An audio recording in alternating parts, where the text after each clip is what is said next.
격과서 Q&A 첫 번째 에피소드입니다. Q&A라는 제목을 가진 제 댓글이나 커뮤니티 탭 밑에 격투기 관련 질문을 남겨주시면 제가 답하는 식으로 약간 팟캐스트처럼 진행하고 있습니다. 이번에도 재밌는 질문 많이 남겨주셔서 앞으로도 정기적으로 일주일에 한 번이나 2주에 한 번 정도 계속 진행하려고 합니다. 일단 첫 번째 질문부터 보겠습니다. AAA님께서 최승우 선수와 최두호 선수는 앞으로 어떻게 보시는지 궁금합니다. 최승우 선수 굉장히 기대가 된다라고 질문 남겨주셨는데 과거에도 제가 영상에서 언급한 것처럼 최승우 선수는 장점하고 단점이 정말 뚜렷한 선수입니다. 일단 장점은 경기를 보면 눈에 확 들어오는데 펀치 하나하나가 정말 완벽한 폼과 자세로 던집니다. 그러니까 경기 시작부터 끝까지 펀치 하나하나를 완벽한 자세로 던진다는 게 되게 하기 어렵거든요. 정상급 선수들도 예를 들어서 맥그리거도 경기 중간에 펀치를 과하게 앞으로 뻗어서 몸의 균형이 무너지는 장면이 많습니다. 이렇게 몸의 균형이 무너지면 카운터 당할 수도 있고 아니면 원하지 않은 근거리로 들어갈 수도 있고 테이크다운 당할 수도 있고 안 좋은 게 많은데 최승우 선수는 경기 시작부터 끝까지 이 완벽한 펀칭 자세하고 또 폼이 유지가 됩니다. 그래서 원하지 않은 그런 균형이 무너지는 경우가 없습니다. 또 펀치가 폼만 좋은 게 아니라 되게 날카롭고 또 깔끔하고 정확도가 정말 좋습니다. 그래서 약간 저희가 상상을 해봤을 때 어떤 파이터를 비디오 게임에서 만든다고 할 때 그 파이터를 만들기 위한 재료나 그런 기본기가 정말 완벽한 느낌이 듭니다. 그래서 그 재료를 가지고 어떻게 파이팅 스타일을 만들어 가느냐에 따라서 앞으로의 성과가 결정되겠지만 일단 기본적인 재료가 정말 좋고 완벽한 느낌이 듭니다. 비슷한 맥락에서 약점도 되게 명확한 선수입니다. 최승우 선수의 모든 경기를 보면 뭔가 처음부터 끝까지 똑같은 공격을 계속 던지는 걸 볼 수 있습니다. 스트레이트를 던지고 레프트 훅을 던지는 이 2-3 컨비네이션을 정말 많이 던지는데 거의 모든 경기에서 처음부터 끝까지 그걸 반복적으로 던집니다. 특히 최근에 본 거여서 제가 그렇게 생각한 걸 수도 있는데 마지막 경기에서는 정말 2-3 반복적으로 처음부터 끝까지 던지는 게 기억에 남긴 합니다. 그러니까 물론 같은 공격을 계속 던진다고 안 좋은 건 아닙니다. 맥그리거도 1-2 많이 던지고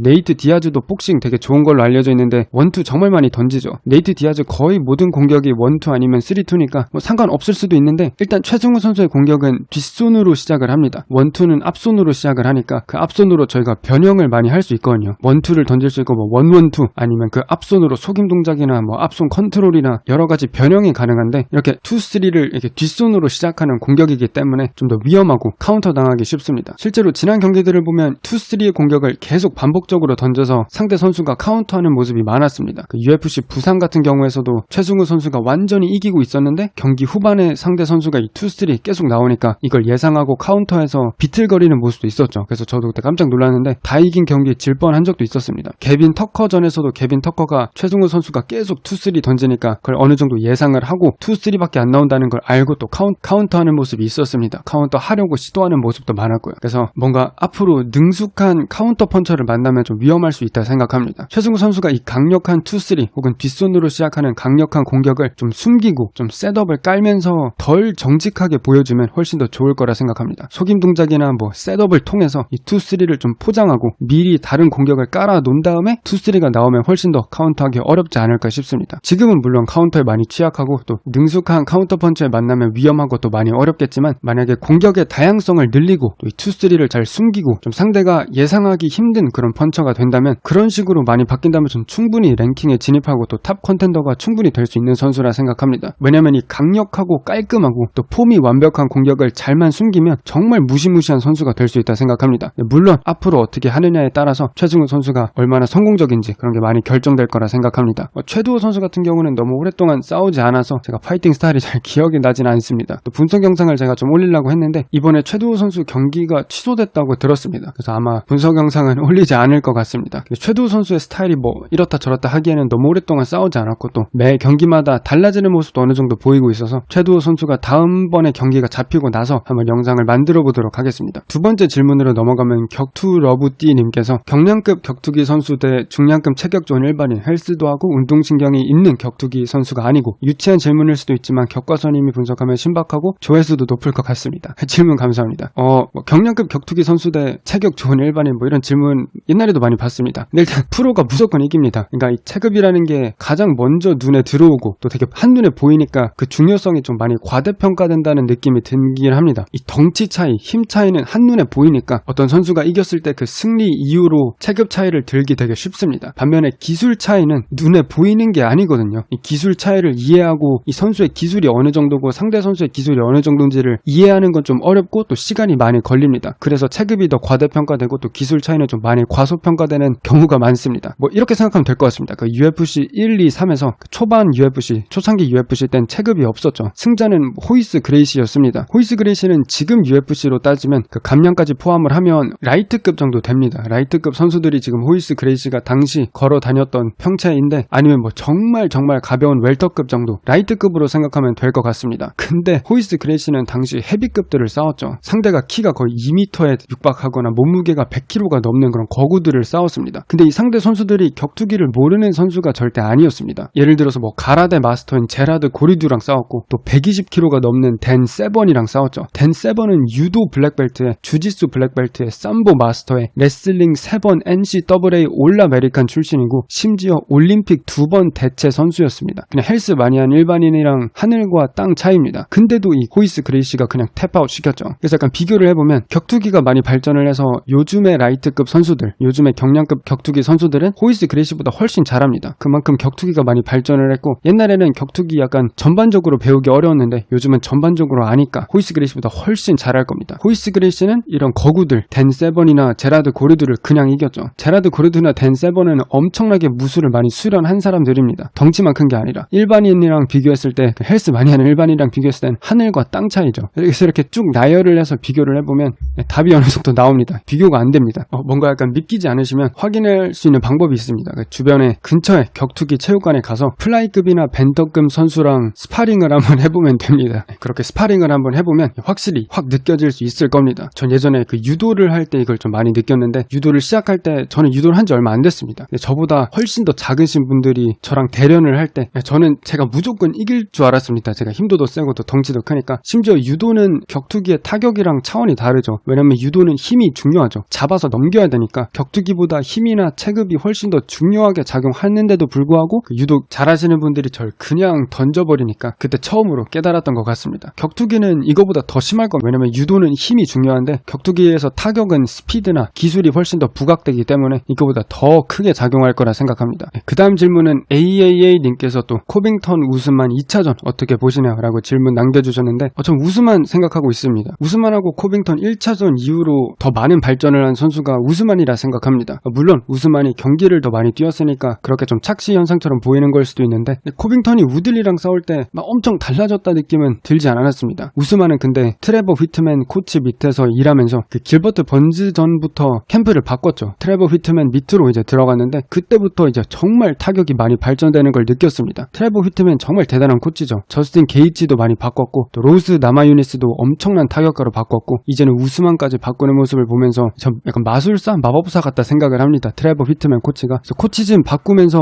엄청 발전했습니다. 이 잽이나 이 원거리 타격이나 이 직선형 공격의 날카로움이나 그걸 통해서 상대의 움직임을 중간중간에 이렇게 끊는 걸 정말 잘하거든요. 그게 정말 많이 발전을 해서 제 생각에 2차전 때는 우스만이 더 압도적으로 이기지 않을까 생각해보고 있습니다. 코빙턴도 발전하긴 했습니다. 코빙턴이 우스만이랑 발전한 거에서 다른 점이 뭐냐면, 우스만은 한 개의 공격, 한 개나 두 개의 공격, 잽이나 스트레이트 이 두 개만 완벽하게 갈고 닦아서 엄청난 경지에 이르게 했다면, 코빙턴은 뭔가 다양한 공격을 많이 습득하고 있는 느낌이 듭니다. 과거에는 보이지 않았던 좀 변칙적인 킥을 또 많이 활용을 했죠. 우들리 전에서 킥을 또 많이 찼기 때문에 좀 둘이 발전하고 있는 그런 방향이 좀 다르다는 생각도 하긴 합니다. 근데 우스만이 이길 것 같습니다. 다음 질문은 CAMMM님께서 전성기 하빕 퍼거슨에 대해서 질문해 주셨는데, 전성기 하빕 퍼거슨 제 생각에 하빕이 이겼을 거라 생각합니다. 퍼거슨이 하빕의 뭐 대항마라 불리는 이유가 그 무한 압박이었죠. 무한 전진. 하빕이 상대가 항상 케이지를 등지게 해서 케이지 레슬링을 활용을 했다면, 퍼거슨은 본인이 하빕을 압박하고 몰아붙일 거니까 하빕이 오히려 케이지를 등지게 할 수 있는 선수여서 대항마라 불렸습니다. 그러다 변칙적이고 뭔가 아무도 해답을 찾지 못했던 하빕의 케이지 레슬링에서 이 엄청난 그라운드 컨트롤에 좀 신박한, 하도 변칙적이고 하도 이상한 짓을 많이 하니까 그런 아무도 답을 찾지 못했던 하빕의 그라운드 컨트롤이라는 문제에 좀 신박한 해법을 찾진 않을까, 그런 평가를 좀 받았던 선수이긴 합니다. 근데 제가 하빕이라고 하는 이유가, 퍼거슨이 옛날에 그 전성기 퍼거슨하고 지금 퍼거슨하고 가장 많이 다른 게 타격에서 좀 많이 달라졌다 생각을 합니다. 지금은 많이 우유부단합니다. 뭔가 게이지전 때 이후로 펀치 맞는 걸 좀 지나치게 두려워해서, 원래는 그 무한 전진 압박이 본인의 특기였는데 이제는 펀치가 날아오면 좀 과하게 뒤로 빠지고 공격을 하다가 중간에 멈추고 펀치 맞는 걸 좀 두려워하는 모습도 많아졌습니다. 그런 식으로 타격에서 많이 바뀌긴 했는데, 근데 그라운드 실력은 옛날이나 지금이나 크게 달라지진 않았다 생각합니다. 옛날에도 케빈 리한테 테이크다운도 많이 당했고, 또 그라운드에서 컨트롤 당한 당하는 모습도 있었고 도널드 세로니한테도 테이크다운 당했었죠. 지금 제가 제대로 생각은 못하고 있습니다. 옛날에 경기가 기억이 잘 안 나서. 전체적으로 퍼거슨이 항상 이 테이크다운 디펜스나 그라운드 컨트롤에 대항하는 그런 그라운드 실력이 하빕을 이길 정도로 좋다는 생각을 하진 않았습니다. 옛날이나 지금이나. 물론 타격이나 하빕을 압박하고 또 하빕한테 케이지에 몰리지 않는 그런 면에서는 전성기 때 좀 좋은 모습이 있었을 것 같긴 한데, 결과적으로 테이크다운 당할 거라 생각을 하고, 테이크다운 당하고 나서 그라운드에서는 빠져나가지 못할 거라 생각합니다. 올리베이라전에서도 그라운드에서 아무것도 못했죠. 올리베이라가 탑 컨트롤을 가질 때 아무것도 못했기 때문에 하빕이랑 싸울 때도 비슷한 그림이 많이 그려지지 않을까 생각합니다. 다음 질문은 ABC님께서 맥그리거 대 디아즈 3차전 물어보셨는데, 맥그리거 이길 거라 생각합니다. 요즘 맥그리거 많이 못하고 있긴 하는데 디아즈는 이길 거라 생각합니다. 디아즈는 정말 바뀌지 않는 파이터입니다. 약점이 너무 뚜렷하고 또 공략법이 너무 뚜렷한 선수이긴 합니다. 그 레그킥, 특히 카프킥이 많이 유행하면서 많은 선수들이 경기 접근법이나 스타일을 많이 바꿨습니다. 그에 따라서 스타일을 바꿨는데 디아즈는 그냥 그대로입니다. 그냥 레그킥 공짜로 찰 수 있게 앞다리 내밀고 있고, 또 그냥 앞다리에 무게 많이 싣고 앞으로 전진 압박하는 복싱 스타일 여전히 그대로고, 뭔가 달라지는 게 없고, UFC 레벨에서 어떤 선수가 이 정도로 바뀌지 않고 이 정도로 약점이나 공략법이 뚜렷하면, 그렇게까지 맥그리거 수준의 선수라면 충분히 이길 수 있다 생각합니다. 언제든지 싸워도. 또 디아즈는 이 맷집하고 내구력에 많이 의존하는 스타일인데, 나이가 들수록 경기를 점점 뛰면 뛸수록 내구력은 약해질 거기 때문에, 또 미래에 맥그리거가 디아즈랑 싸우면 맥그리거 충분히 이길 거라 생각합니다. 그 다음 질문은 강준님께서 은간우 누가 이길 수 있을 것 같나요? 라고 질문 남겨주셨는데,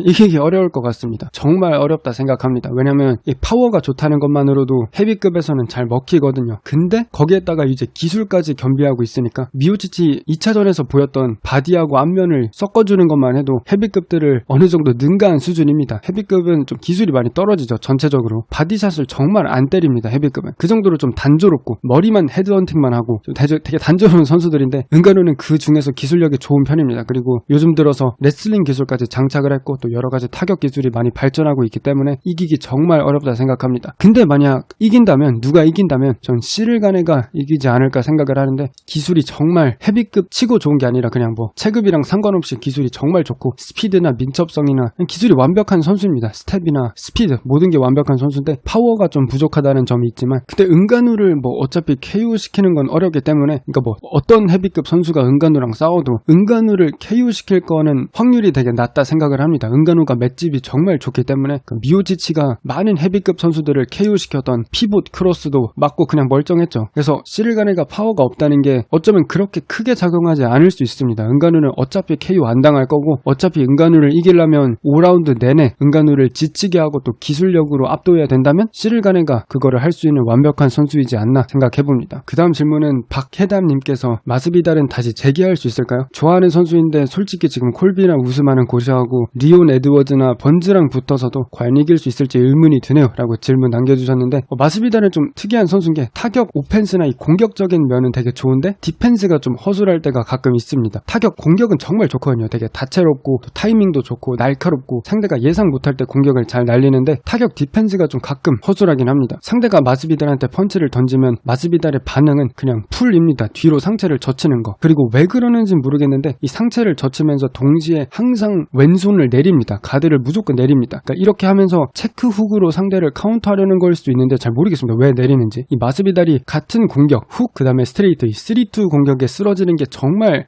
인터넷에 많이 떠돌고 있거든요. 마스비달이 실제로 이 같은 공격에 우스만한테만 쓰러진 게 아니라 UFC 들어오기 전부터, 옛날에 길거리 싸움할 때부터 이 안 좋은 버릇이 있어서 똑같은 공격에 여러 번 쓰러졌습니다. 지금 평생 동안. 그러니까 일단 카운터를 체크 훅으로 넣는다는 게, 상대가 펀치를 던지면 피한 다음에 그 다음에 체크 훅을 넣어야 되는데, 마스비달은 뭔가 동시에 펀치를 넣으려고 합니다. 상대가 공격을 던질 때 먼저 피하고 체크 훅을 넣는 게 아니라 동시에 체크 훅을 때리려 하는데, 이스라엘 아데사냐가 이렇게 하죠. 근데 그러려면 상대 선수들보다 훨씬 더 크고 또 길어야 가능하는데, 마스비달은 체급에서 막 엄청 크거나 엄청 긴 게 아니기 때문에 상대의 긴 직선형 공격에 항상 약점을 가지고 있습니다. 항상 위험할 겁니다. 그래서 번즈는 잡을 수 있다 생각합니다. 번즈는 긴 직선형 공격을 많이 던지는 선수가 아니라 스피드는 좋고 대신 훅성 공격을 많이 던지고, 또 마스비달이 이 정도는 방어할 수 있을 거라 생각하고, 또 번즈가 맷집이 많이 좋은 선수가 아니기 때문에 마스비달이 이길 수 있을 것 같긴 한데, 또 번즈 그래플링이 좋다 하는데 마스비달도 그래플링 정말 좋거든요. 데이맨 마야전 때도 보여줬죠. 마스비달은 그래플링 정말 많이 잘하는 선수입니다. 근데 에드워즈나 톰스는 많이 어렵다 생각합니다. 원거리에서 날카롭게 찌르고 들어가는